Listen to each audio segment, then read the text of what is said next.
Mahabubnagar DTC Kishan ఆదాయానికి మించి కూడబెట్టిన ఆస్తులకు సంబంధించి ఏసీబీ ప్రెస్ నోట్ విడుదల చేసింది. మరిన్ని వివరాలు మా ప్రతినిధి నాగార్జున అడిగి తెలుసుకున్నాం. నాగార్జున, డీటీసీ కిషన్ కూడబెట్టిన ఆస్తులకు సంబంధించి ప్రెస్ నోట్లో ఏం వెల్లడించారు?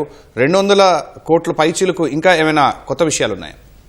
సో ఇందుకు సంబంధించి ఒక press note, detail press note ACB కొద్దిసేపు విడుదల చేసింది. మొత్తం 11 అతను బోయినపల్లిలో ఉన్నటువంటి అతని నివాసంతో పాటుగా మొత్తం 11 చోట్ల మరో 11 చోట్ల అంటే మొత్తం 12 చోట్ల ఈ సోదాలు చేసినట్టు తెలిపింది. ఆయన భారీగా ఆస్తులు కూడబెట్టినట్టుగా గుర్తించారు. నిజామాబాద్ లో లహరి ఇంటర్నేషనల్ హోటల్లో 50% వాటా, నిజామాబాద్ లోనే 3000 చదరపు గజాల విస్తరణలో ఉన్నటువంటి రాయల్ ఓక్ ఫర్నిచర్ షాప్ కు సంబంధించిన ఓనర్షిప్ అతని పేరు మీదే ఉన్నట్టుగా గుర్తించారు.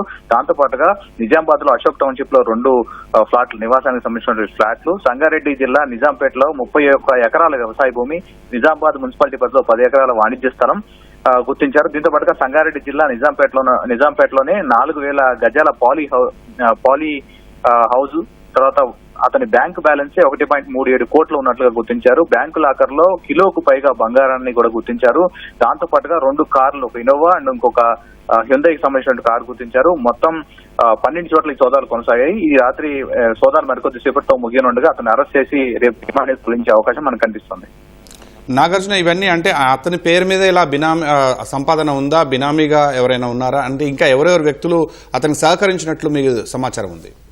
అయితే అతని కుటుంబ సభ్యుల మీద కొన్ని ఆస్తులు కూడబెట్టినట్టుగా ప్రధానంగా గుర్తించారు. దిల్సుఖ్ నగర్ తో పాటుగా మరికొన్ని చోట్ల కొన్ని ఆస్తులకు సంబంధించిన వివరాలు గుర్తించారు. అతనికి సహచరులుగా ఉన్న వాళ్ళు, తర్వాత స్నేహితుల పేరు మీద కొన్ని వాళ్ళని బినామీలుగా పెట్టి ఆయన ఆస్తులు వాళ్ళ పేరు మీదుగా రిజిస్టర్ చేశారుగా గుర్తించారు. వీటన్నిటినీ కూడా ముందస్తుగానే అతని సోదాలు చేయడానికంటే ముందే అతనికి సంబంధించిన ఆస్తుల వివరాలు ఎక్కడెక్కడ కూడబెట్టారు, బంధువులు, స్నేహితులు, ఇతర వివరాలన్నింటినీ కూడా సేకరించిన తర్వాత ఏకకాలంలో మొత్తం 12 చోట్ల సోదాలు చేయగా భారీగా ఆస్తులు కూడబెట్టినట్టుగా గుర్తించారు. దీనికి సంబంధించినటువంటి దానిపై అతని మీద 13(1), 13(b), 13(2) క్లాస్ 2 కింద ఈ ప్రివెన్షన్ ఆఫ్ కరప్షన్ యాక్ట్ కింద అతని మీద కేసు నమోదు చేశారు. ప్రస్తుతం అతన్ని అరెస్ట్ సంబంధించినటువంటి వ్యవహారాలు కొనసాగుతుంది. మరికొద్దిసేపులో అతన్ని అరెస్ట్ చేసి ఇక్కడ హైదరాబాద్ లో ఉన్నటువంటి ఏసీబీ ప్రధాన కార్యాలయానికి అతను తీసుకొస్తున్నారు. రేపు రిమాండ్ చేసే అవకాశం ఉంది. ధన్యవాదాలు నాగార్జున.